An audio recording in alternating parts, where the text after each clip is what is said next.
following show contains adult content. It's not our intent to offend anyone, but we want to inform you that if you are a child under the age of 18 or get offended easily, this next show may not be for you.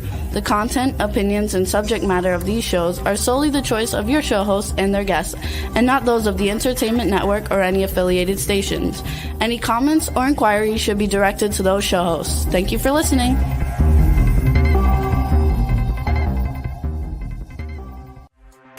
Hey everyone, and welcome to 50 Shades of Bullshit.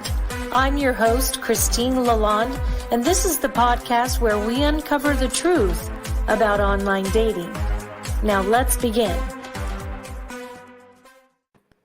Hey, I'm Christine. Hi, I'm Janice. I'm Jada. And this is 50 Shades of Bullshit. Hello, lovelies. How are we today? This is fun. I'm doing great. Better now than I was a couple hours ago. Yeah. Janice was getting loaded this weekend. It was a big weekend. It definitely was. But yeah, I'm feeling good now. Oh my gosh. Well, I was so sick last week. I had walking pneumonia and a viral infection, and Jada was super sick too. Yep. Yeah. Sinus infection. Are you there, sneezing. Jada? Oh yeah. Can you hear me? Yeah. Yep. You can hear me? Okay. Yeah. I had a sinus infection, cold. Yeah, cough, you're everything. You're gonna have to get that hardwire. Yeah. Uh-oh. You guys can't hear me? That's crazy. Yeah. We were all Yeah, we can hear you. So we all were like sicker than a dog last week. Also, if y'all live under a rock and you didn't know that Florida was having a hurricane last week, they had a hurricane, and we wound up not having our show because the studio had to pack up and get out of Dodge. So we had a little bit of a break. Last week was a hiatus week, and actually last week was my 1 year anniversary for the podcast of 50 Shades of Bullshit. So that's super exciting. Congratulations. Yeah. So thank you. I'm excited. It's been a fun run and we've had a good time. And next week for Thanksgiving, we're going to have a Thanksgiving kind of I'm grateful week. And also we're going to touch base with some people who were on our first set of episodes, our first handful of episodes, and hear about what their lives are 1 year later and what's happening. So next week's going to be really fun. Anyone I know? Anyone we know?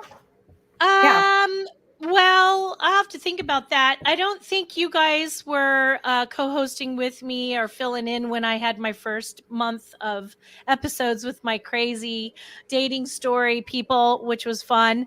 But someone you do know and love, Gabby, my bestie, Gabby, my soul sister, she was my co-host in the beginning, and she was with us, I think, until June or July. And she just texted me. She had her baby today. Oh, yay! She had her girl. Her name is Jillian. And so I'm making the big announcement that our Gabster had her baby. Congratulations. Yeah, that's super exciting. She's tired. And go ahead. She's tired, but she's good. So I was going to say that our friend's anniversary is about to come up. I think, talked on the phone for the very first time the day before Thanksgiving. And I remember that because you were meant to call me and I said I needed to go out to get my Thanksgiving whiskey and I was going to be right back. Her Thanksgiving. Oh my God, I remember that. I was calling you to see if you would be a guest on my show. Yep. Mm-hmm. Yeah. And then I was, I think might have been your first guest of 2022, if not one of the first ones. Yeah, you were my first professional that came on the show. Before you, I had like people who have met through dating apps and were successfully married and in relationships. And I had people who were telling dating horror stories and all kinds of fun dating stuff. So I think you were my first real professional, and you just started off a big bang, because now I have all these incredible people that come on all the time, and you are, you come in a co-host with me, and I think that's amazing. And you and Jada have really become really, really special to me. I'm gonna get emotional. I just love you guys, and I'm super grateful that you're always so supportive of my show. And we love thank you you for too. always You're being one here of for my me. best friends and favorite people. We love you. Oh, We love you. We love you. And I get to see you Well, in just a few weeks. Yeah, Right? we're Yep. going to have a party at my house, Yep. having a cocktail party for dating professionals. So hopefully a bunch of people will feel inclined to hop on a plane if they don't live near LA, or if they live in the LA, Orange County, or San Francisco area, that they'll just pop down and see us. That would be amazing. Wouldn't it? Well, I'm planning to come. I'm going to plan to come. So the last party had so many amazing outcomes, and Jada, I can't wait to see you. It's going to be fantastic. Oh my God. Yeah. It was a lot of fun. Our last party was great. Now this one's going to be just as fun. We had a summer solstice under the stars dinner. This time we're having a cocktail party for the holidays. So yes. Nice. And Christine and I were both in different relationships when we had that party than we are now, and it's been an interesting year for love-wise. We seem to have these same kind of patterns. We were dating kind of the same kind of guy, manipulative, misleading, hiding things, not quite who they say they were. Really intense, very demanding. Really intense, like over the top. I felt like I was dating a lesbian with a dick. I just like, what is going on? I was like, if I wanted a lesbian, I'd pick one without a penis. So, no, he didn't have much of one anyway. So. Anyway, so with that being said, Janice and I then got smart and walked away from those, and just happened upon some really terrific guys, and I'm in a pretty damn good one right now. Yeah, and I know Janice is too. Men who we both knew already, who now we, things have developed with. Yeah. So I think, which is wonderful. Getting to know someone doesn't, we don't always get to do that when we're dating, but when you do, it can be a really good thing. Yeah. What about you, Jade? Are you seeing anybody at the moment? You know what? I am dating. And I love it. And I'm getting to know people, and I'm keeping my options open. We'll just say okay. I don't know. A woman like you doesn't stay, for someone who's dating, who's as amazing as you, doesn't stay single very long. So I know. We're keeping our eyes on this space.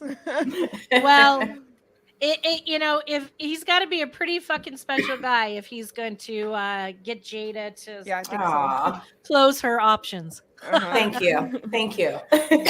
You're welcome. I'm coughing.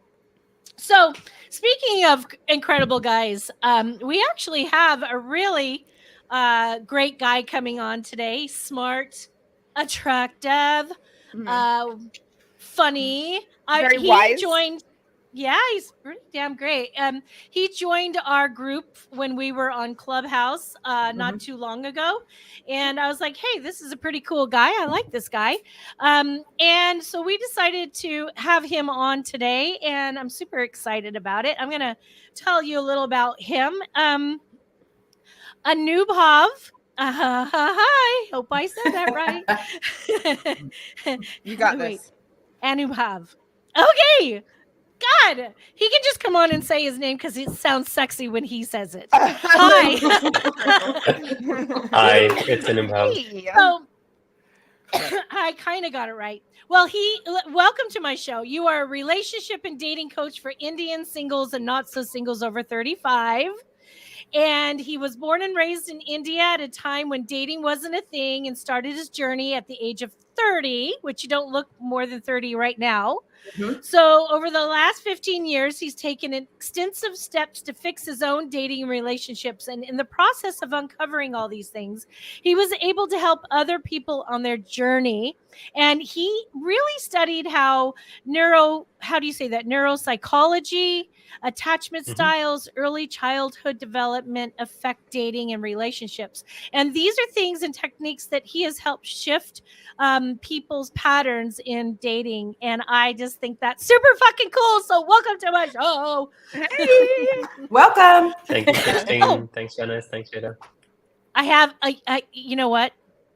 A matchmaker, a dating coach, and a breakup coach walk into a bar. And the bartender says, "What can I get for you?" And that's me. I'm that bartender. I love it. What are we drinking today, folks? I love my community so much. Today, I would say I gotta have a Bloody Mary, man. Keep drinking water, Janice. Keep drinking water. I know. I'm gonna drink champagne. Fuck this. I'm actually going back out in a couple hours. I loaded up my water bottle with champagne. Oh, I love it. So, tell us about you. I'm dropping my mic. I'm in a temporary place right now, and my microphone is falling. So, Anubhav, tell us about you. Well, I cannot believe this is what I'm saying, that I'm a dating and relationship coach. I thought that was like such a fluffy thing to do or say or be. I, in the past, dated other dating coaches, which was always fascinating. But my background, is very varied. I went to undergraduate school for architecture. Then I moved to the US and was in tech for about 15 years as a UX designer. And I guess one of the common themes between my tech work and the work that I do now was as a UX designer, one of the main things that you do is understand how human beings work, like how human behavior, how to understand it, and how to help design products to help change it. So in some ways, even though people think like I made such a 180 career change from tech to coaching, it's really the same. I was all passionate about understanding people and helping design, products for them. And now I do sort of the same, just help people design their lives to be better. So yeah, I think as you said, I grew up in India at a time when dating and relationships were not a thing. So I had zero clue. I started dating when I was like 25 or 30, maybe even, actually when I moved to San Francisco. And so I had to learn everything from scratch. And combine that with, being a person who is very shy. Like I couldn't talk to women in any comfortable way, approach them. Didn't have a lot of self-confidence and all of that. So it's been a long journey that I've been through over the last 15 to 20 years. I have a question. So, in India, what do they do if they don't date? Is everybody set up by their family? I mean, is it all like family matching family? Is there no dating scene? What's that like? So I haven't lived in India for over 20 years now, and so I do believe that the dating scene in India has been changing thanks to the world becoming more modern and connected through the internet, and the availability of dating apps. People living in cities wanting to be more independent and make their own choices. But I do believe I'd have to look up some numbers, but I think I want to say like even 80% of all marriages in India are arranged by parents. Now, so fascinating. I have to tell you a story. In India, they say there's only two kinds of marriages. Sorry. There's marriages, and then there's love marriages. The name arranged marriage is a Western concept to label. It's a what? The other. It's a Western concept because in the US, marriage means, you found your own person. Whereas in India, marriage means that you were arranged. And if you weren't, then it's a love marriage. So do people have Now I very get it. often love marriages there, or in the past? Let's talk about the past. When you were coming of age to start, thinking of, dating or being married, was your family going, we're going to arrange this for you? Is that what the deal was? Yeah, that's how like 95% of marriages probably were back then, where they were arranged. Now, the change that had happened over the years was, in the past, kids didn't have much say in who they were getting married to. The parents would pick the person for them. But, as things are getting more modern, kids have a choice. They can say no more often than they used to in the past. Yeah. And From what now I understand, people a are lot of going on people dates. want it and prefer it and think Yeah. that it's a good way to meet a partner. Is that correct? I think so. I mean, you can talk to anyone here in the US, and so many people complain how challenging dating is. So they're like, yeah, find me a Exactly. person, I'll get married to them. And I wanted to even Well, think like, Well, hold on a second there. I gotta say something. Here in the US, okay, we've got fucking matchmakers, and they are listening to kind of what we want, what we need, blah, blah, blah. They're thinking about certain things, where your families are thinking about the families. They're not Right. thinking about what you have in common, what What's a big kind thing of to have in common? Well, I have a question. So, in Indian tradition and matchmaking, isn't a lot of it based off of family wealth and what the family background and dynamic is, more so than anything else, right? yeah, I believe it's a lot of different things, and I think socioeconomic status is probably one of them. I think one of the most important ones is your caste, or your subcaste even. So like I'm a Hindu, but I'm a Jain, and I'm a Jain of a certain type. So knowing that I think is really important, and there's like several other, astrology is super important. The simplest way to break up with someone is to I say heard that. our astrology doesn't align. Yes. That's like the Yes. the Wow. Makes simple so much breakup sense. line. And I also Okay. go ahead. No. Go ahead, I Janice. was just going to Janice, go say, ahead. don't they have a huge success rate from what I understand as well, right? I don't know. I am very doubtful. I think my perception, like 50% of marriages in the US break up and then divorce. In India, even though 98% people continue to stay married, my guess is only 50% of them are happy. Happy. The rest wow. of them just sticking it out. I got two things. One, I'm obsessed with 90 Day Fiance. Okay. Let's So am put I. that out there. So 90 Day Fiance, the other way, is where this woman on 90 Day Fiance met this Indian guy, and he's in his 20s and she's in her 50s. I think he's in he's in his 30s now, and she's divorced, and his parents don't want them to date. Obviously, they're pissed off. So he was going to come to the US, and then they decided to go to India instead. And I watched the episode where they had their stars, their astrology read. And they were like, oh, thank God we're a good match for astrology. It was the funniest thing I ever saw. And I was like, this is fucking great. But the other thing is that, I've been on dating sites for forever, and I've dated a multitude of, I've dated the United Nations. Let's just say I've dated the United Nations. And a lot of those men are from India. A lot. They like the blonde, blue-eyed white girl. Okay. And all of them have been divorced from an arranged marriage, or still in it and are pretending to be separated. And then I'm like, no. And all they want to do is have sex. That's all they want to do. They don't want to go out. They just want to have sex. And I'm like, okay, dude. So there's my experience with all. It's very consistent with what I hear from other women. Yeah. That's hilarious. I love it. I think if you could turn red, you would be turning red. You would be. I think the Indian men never learn anything about relationships. Sorry. I mean, I don't know No. about the men in other parts of the world, but Indian men, I think, like relationships are very sort of 1 to 2 dimensional. It's like, you have sex and a couple other things, like you make babies and then she's the mother of your kids. Yep. And that's almost, it's kind of funny if you watch some older movies, that's how you refer your partner to be, like, oh, you're the son, you're the father of my kids, or you're the mother of my kids. Yep. So it's kind of funny that way. Yeah. That's how one of them, his name is Sam. He'll probably be listening to this because he's still obsessed with me.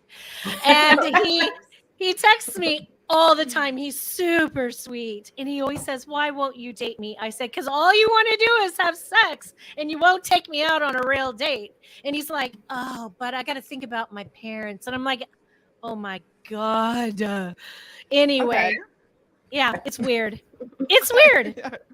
Well, So, I mean, this is a good segue. I mean, when it comes to working with Indian men, I mean, what do you think are the challenges? Yeah. And why did you, choose to niche this way? Well, I want to say most of my clients are Indian women and not men. In fact, it was really funny when I initially decided, like January of this year, to be dating and relationship coaching, and made a post in a group of of a bunch of Indian people. And I said, like, hey, dating and relationships are hard, I can help, blah, blah. And, most people were like very positive to be like, hey, and mostly women were like, hey, this is such a great idea. Most people need help. This is super helpful if you can add something new, because, in India, relationships are all about matchmaking and astrology. And then the men were like, who do you think you are? Are you like some James Bond or George Clooney? Like, how many women are you sleeping with? Matchmaking. Yeah. So, what are you going to teach us? So I think that having male clients has been challenging for me. But yeah, picking this this niche, so to speak, I think it's been really interesting for me. Mainly, for myself, having born and raised in India, I firsthand understand all the challenges that Indian people go through, and I think even though there's a lot of overlap with dating and relationships for most people, I think number one, not having seen dating in the early years of childhood, I think makes a huge impact in how you see dating and relationships as an adult, because our parents never dated. And then also the other big difference is how involved families are in the process in India, like your parents, your siblings, your uncles and aunts, like everyone has an opinion for when you should get married, who you should get married to, why you should get married to them. If you're dating someone, why you shouldn't be dating them. So as Christine, you were saying, like, it's not just Sam, but his parents will have an opinion on like why you're not the right person. Yeah. I'm a white girl, that's why. There you go. His parents want him to be with an Indian girl again, and I said, "Well, look how far that got you the first time." Exactly. That's But one so more quick thing I want to different. add, Christine, sorry, Yeah. is No, I it's think all good. also the dating landscape is changing a lot for Indian people. For the US, people have been dating, the main change that's been happening is like, oh, now there's apps and now just people are learning to navigate online dating. But for Indian people, there's like a huge shifts that have been happening in the last few years, both in terms of just a shift from the idea of an arranged marriage to, oh, I can make my own choices, to the number of divorces that are increasing in India, and then also the LGBT community being more open about coming out and making those choices. So I think there's so much shift in India that hasn't been in the past. I love that. I love that. So, when you decided to become a dating coach and help, people of your culture to navigate that, why did you choose over 35? Did you not think those young people needed training? They need it sometimes more than we do. Oh, yeah. Absolutely. I think everyone needs some help with dating and stuff. But I think what's happening, especially for the Indian community, and it's like below 25, most people were not dating. or if they were dating, they're just like told like focus on work or school and don't worry about it. We'll find somebody when you're ready. I think also below 25 is like the time for you to go out there, test things out, I agree. fumble and Yep. get experiences, right? Yeah. Same thing between 25 and 35. I think that's when most people get married, is between 25 and 35. It's when you're like, have your first job, when you're going out, but even if you're not finding someone, it's very easy for somebody to say like, I'm just focusing on my career. Like, oh, I'll get married. It's just like the right person will fall into my lap, one day, and I'll be on this trip in Bahamas and just magically meet the person on the airplane or on my trip, right? So like, We can dream. We can dream. Exactly. But once you cross over 35, there's a couple of things that happen. Number one, you no longer have the fantasy that somebody will magically fall into my lap. It's like, okay, the time is ticking a I little don't. bit. you I have to give that up. You do. It's just like you're like, okay, time is ticking. I really need to like amp it up. I cannot just like sit here and wait another 5 years, right? Which is You different can. when you're I mean, 25. it's not what some people do, but that's what I did. But I guess, yeah, I think people genuinely, desire companionship in marriage. These are valid things to want. Yeah. Yeah. Yeah, it becomes, and at that point, other aspects of your career is also settled, right? Like your career is settled, you're making money, you have figured out other things in your life. So if your relationships are not where you want to be, it just becomes, surfaces up to the top of your priorities, I think, as well. But really, the most important part about working with people over 35 is that, at that point, they've been in at least one relationship that is somewhat long term, whether they were married or not. And if they were married, a lot of people are getting divorced. And with other people that they're meeting or dating or relationships that they've been in, they're noticing patterns that are repeating over and over. Yep.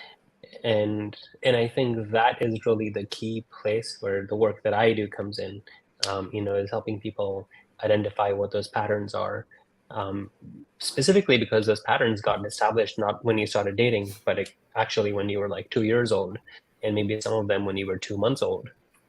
And so what I help people is to identify what those patterns are that are keeping them stuck in the challenges that they're in, and help revise those patterning so that they can stop living that life and have the relationship that they want.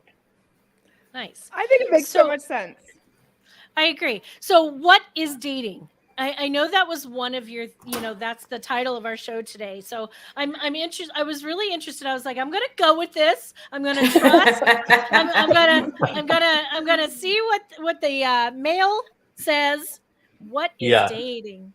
Yeah. Well, I think again, it's in the context of Indian people. Like recently, I was talking to someone, and when, especially a lot of Indian people who were traditionally going for wanting to get married, are very averse to the word dating.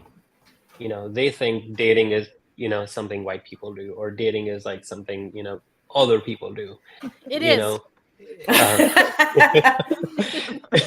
And they see dating as a way to procrastinate on getting married. But you use, I know that we talked about this on Clubhouse. You use attachment style a little bit with your coaching as well, correct? Correct. Yeah. Okay. So how do you tie that into the whole, like your whole program? What does that look like? How do you tie everything in together?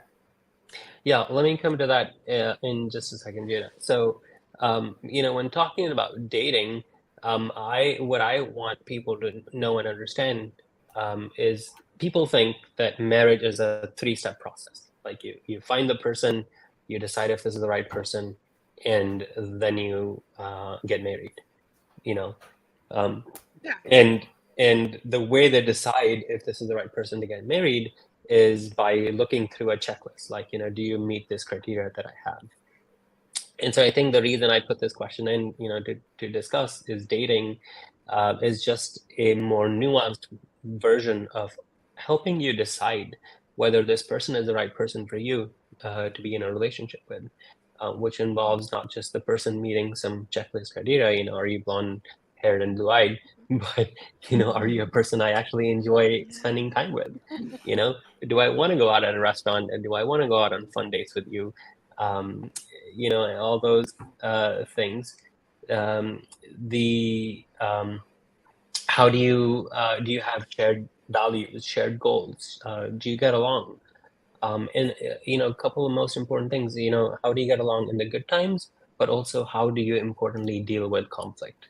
I think that's the real key over here is, spending a month, 2 months, 3 months, 6 months, a year is helping you figure those things out. Is how do you deal with the ups and downs of life together, not just check off some criteria. I mean, do you think that, just one quick question that relates just to that. So do you find that, I mean, for me, I think a lot of white people, think that you should date for 3 years and then kind of make the decision. Do you find any sort of difference with the Indian community and lengths of courtship? Yeah, so a lot of people who are living in India or migrated from India to the US, a lot of them are especially the women are very focused, that I want to get married, especially if they're over 35. So their timelines feel very aggressive, especially to men. They're like, I only want to be talking to you if you're serious about getting married. Well, if they want to have children, they have a timetable. Yeah, but exactly. 35 is still very young Yeah, that is young. 35 is still young. Yeah. Well, it's not if you have trouble getting pregnant. It's not if you can't seem to find the right person, and that right person just keeps getting further and further away, and next thing you know, you're fucking 40 and you wanted 4 kids. It's not happening now. Maybe not 4, but I have a friend who's, I think, 43 who's just about to have a baby. I mean, that's neither here nor there, but I just think it's a lot of pressure to put when you're trying on a relationship is all. The kid thing. But isn't that pressure anyway that we hear all the time from men saying women put pressure on anyway? I mean, I know 23 and 24-year-old girls who think, you know what, my life goals is to be married and have children, and that's just where they are. They don't want a career, they want a family. And that can sound really crazy and pressuring to a guy who's 26, 27, who's right in that age range for them. I mean, it can sound like that to pretty much anybody, I think, though. I think a lot of it too, though, comes with the conversation you have in the very beginning, right? So if you're not on the same page, if at 33, 34, 35, you want a family, you want kids, you want to pop out babies by the time you're 40, and the guy that you're with, who could be a little bit older or a little bit younger, is not there yet, then that may not be your person. I think that all comes down to the communication piece that has to happen in the very beginning. Mm-hmm. Which is why matchmaking is so... right. I wonder, I mean, there's many reasons why people are procrastinating, but I'm just thinking, out loud over here. It's like women in some way, if I'm just sort of just narrow and stereotype, who are especially wanting to have kids are just trying to decide is this the right guy for me to have kids with? And there's some evaluation criteria or process that goes into figuring that out. And I wonder, if the men are trying to be I'm going to have to support our kids for the rest of our life, is this a person who I want to have kids with and pay for, for the next 50 years? Yeah, I mean, it's true. Right. Yeah. That is something to think about. Well, my thing is that, I'm in my 50s and I'm not having kids with somebody now. And whoever I wind up with is not having kids now, too. And once our children are grown up and gone, which most of mine are, and the person I'm dating is too, my thought is this the person I want to be, figuring out where I'm going to travel with and do things without the distraction of kids. So each level of life has different challenges and different things. It's like, when you're younger and you have kids and you're raising kids with somebody, children are an easy distraction for a not so great relationship because you're together to raise kids and you don't really notice till they're older. And then you're like, son of a bitch, I don't want to be with this person for the rest of my life. They're boring, they're annoying, and they fart in bed. So, So I think there's different challenges with each generation. Yeah. It's definitely what I'm finding now that I'm, almost 45 and dating women who are in their 40s. It definitely feels like so much easier to date women who are a little bit older because they don't always are stressed out about that. They already have kids, and I think the 40s is where it's at when it comes. The 40s is absolutely where it's at. Yeah, it's just no. 50s. 50s is where it's at.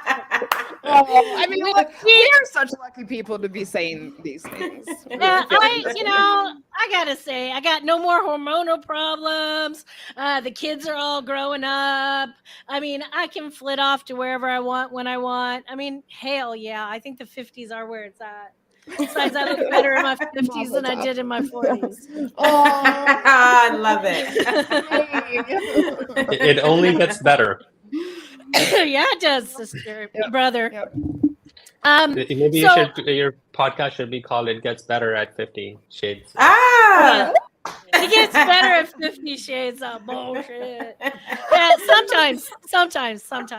I do have to say, it's challenging to online date at any age. I think that, when I hit my 50s, all the men in their 20s and 30s went a little wackadoodle, and we're like, oh God, a woman who knows what she wants. Oh my God. Yeah, I know I don't want your little ass. Okay. So it's like, it's really tough to say, each time has its own challenges. Just because men are in their 50s doesn't mean they know shit. So I mean, that's absolutely true. I agree. I like to date older. I like to date older for sure, but it has 1,000% been my experience that it has very little to do with maturity. Yeah, Sadly. Sadly. Yeah. I mean, it's a choice. Maturity is a choice, and not everyone decides to invest in it and be mature. Yeah. And it's so interesting when I just recently started dating again, and one of the things that women have been telling me as I'm been going on dates are like, oh, just like you were saying, Christine, it's like, oh, you don't want to just talk about sex, you actually want to chat with me about things, and you actually want to do things with me, like play board games or go on hikes and go on dinners. It's like, whoa, oh, and you have some maturity and can have conversations about things. Yeah, you're gonna do great. Well, all the women are gonna want you. I have been saying you have to let me match you. Let me match you. Yeah, let the sister match you. Are you do you prefer to stay in the Indian community? Not specifically. No. Most of the women I've Indian dated, women that you're working with do prefer that, from what I've gathered hearing you talk, right? a lot of the Indian women that I'm working with want to date other Indian people, but not always. People vary, and it's hard to generalize. There's definitely a group of Indian women who are like, I only want to marry an Indian person. There are other ones who are more open. Yeah. That's where an Indian matchmaker comes in handy. I actually had one on the show who actually lives in India, and she does matchmaking in India, and she was really fascinating. She talked about, what it was like to match there and how different it was, and it was all about money. Money. Well, at least people are honest. I mean, that's one of the most important things to me as well. I will say, I would be completely lying if I said it wasn't. I know. I mean, you should, Anubhav, consider Jada. There have been people in our little circle of friends and community who have gotten matched by other people in the community to great success. So, we should definitely chat, Jada. Absolutely. Yeah. I already have people in mind. Yeah, and he's moving to the Seattle area, so that's like a nice. They must like rain. Okay. They must like Portland, but yes. Yeah. What are some of the challenges that you see from your clients? I would say, in some way, as I wrote down some of my thoughts, I mean, the challenges are pretty much the same as everyone else. I think starting with like people have an idea for the kind of person they want, but they actually like never write it down or have clarity on it. So number one is just like knowing what they want in a partner, and knowing what is a nice to have versus what is actually good. I think what is actually useful. So I think, as I mentioned earlier, like dealing with conflict and how you collaborate on things together, both challenging and not challenging, and fun times. I think that is a really important thing that most people don't consider. And then, are surprised by when they actually get in a relationship. I would like to know what Jada asked earlier about attachment styles. How do you deal with that with your culture, with women in your culture? Do they go, oh yeah, that makes sense? Or do they go, that's a bunch of hog shit? I don't know. What do they say? Yeah, so I don't always explicitly bring it up, but I use it internally for myself as a frame of reference that I use. So, you're probably already familiar, but, for the folks who are listening, in terms of attachment styles, there's like two main categories: secure attachment styles and insecure attachment styles. And, secure, I think they say, is about 60 to 65% of the population. And I wonder if you look at the number of people who get married around the world, is the same percentage as that, like, between the ages of 25 to 35, if 60 to 65% of people do get married, fall in the secure category. Because these are people who get easily find a partner, get in a relationship and choose to, have a long-term relationship, whether it's getting married or not, that's their personal choice. Because even when they meet a partner who's not perfect in every way and doesn't fulfill every criteria they're looking for, they feel a sense of connection and belonging with that person. Whereas for the rest of us, well, me is what I'm talking about, the attachment style. What that does is you have one of different facets, and one of the things that people tend to do is just constantly notice what is wrong about the person that makes them not eligible to be the right partner for you. And so yeah, that's something that I actually talk about a lot. Especially because Jada and I just talked about manifesting, I think last week. One of the important things in any kind of figuring out where you're going, who you want, what you want, is all about not saying what you don't want. Stop talking about what you don't fucking want, because that is what you're actually manifesting. You're like, oh, I don't want a short guy with, no money. Next thing you know, you're dating a 5'6" who works at, Taco Bell. I mean, and you're like, what the fuck happened? I said I didn't want that. And I love how 5'6" is a short guy. Well, I'm tall. Listen, in the world of women, 5'6" is considered a short guy. It's a little taller than me. I could do that for sure. I could do that. Well, how tall are you, Janice? 5'4". Except because he's 2 fucking inches taller than you. He's tall for you.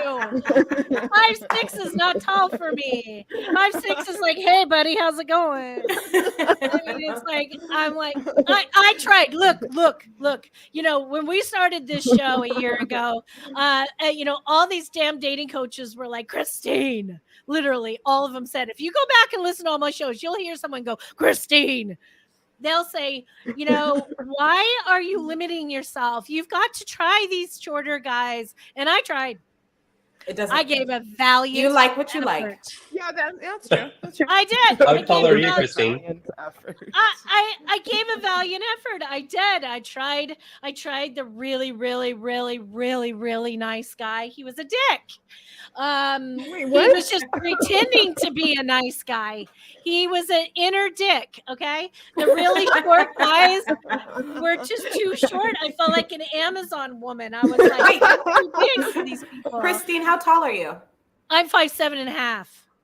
Okay, so that's 5'6" for you is It's too short, because the other night I went on a date with my really hot, sexy 6'3" boyfriend who I wore 4-inch heels, and man, did I feel like a sexy bitch, man. Yay! I was in 4-inch heels. I love it. fucking tall. And him and I were like the tall people walking amongst the crowd of shorts. And I was like, this is so sexy. It was sexy. How tall are you? Anubhav. Anubhav. And I'm 5'9". see, Thankfully. you're See, tall. that's good. That's Yeah. good. Oh, and I like tall women. Yeah. You like tall women. Oh, so Yeah. tall. Jada, You like take note. No, I'm only 5'3". I know when I've seen you, I've been in heels, but I'm only 5'3". So You do wear heels. Yeah, I do remember that. I never wear heels. I don't. I own do. like one pair. Well- I'm not confident in them. This is the thing. Ah. Really? God damn. No, they're that's why. sexy. That is why I don't. Because I just lose Really? my confidence. Yeah. that's okay. Strap on that's a fine. pair of heels, walk around your house naked I for about tried. a day and a half, I and then you tried see it. how fucking good you feel. You're like, I'm a sexy bitch. Oh, Christine, I love God. it today. Well, we know what we like. People know what they like. And if they don't know what they like, they need to fucking start taking note. Just stop writing the shit you don't want and the stuff you don't like and start focusing on what you do. What you do. And if you're one That of those is people really who's like, important. Really yeah, important. say, Yeah. oh yeah, I want a guy that has a job. Well, okay. Wait, I don't want a guy that doesn't have a job. Then start saying, well, I want a guy that has a job. And if the job is important, then write down what type of job is important. If you want him to be a 6-figure guy, then be a fucking 6-figure guy. But write this shit down. And it's about starting with the positive. And if you can't think of the positive, think of the negative and immediately turn it into the opposite of what that is and write that down.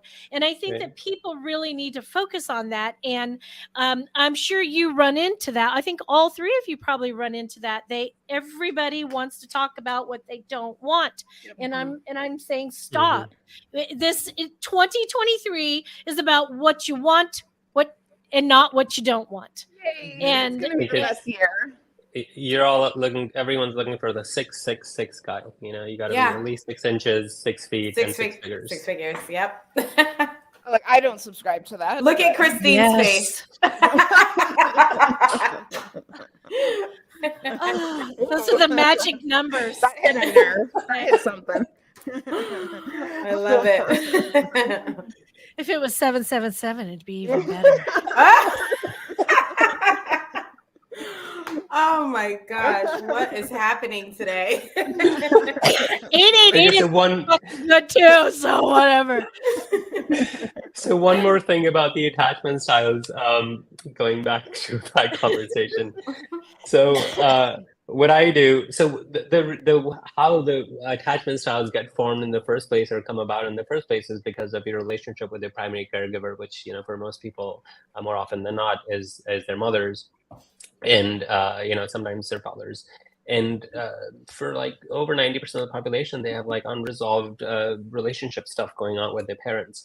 And so one of the key things that I do with my clients is to help them understand their relationship and transform that relationship with their mom, with their dad, whether they're still alive or not. Our relationships with our parents continue to live in our minds. Whether we're living with them, whether we're living, far away from them, it continues to live in our minds. And so shifting that, I think, is like one of the key steps to helping. That is so heavy, though, especially for people our age who have these unresolved things. 100%. Yeah. Some people are like, well, what about the relationship I didn't have with my parents? And that's it exactly. Yeah, that's it. Yeah.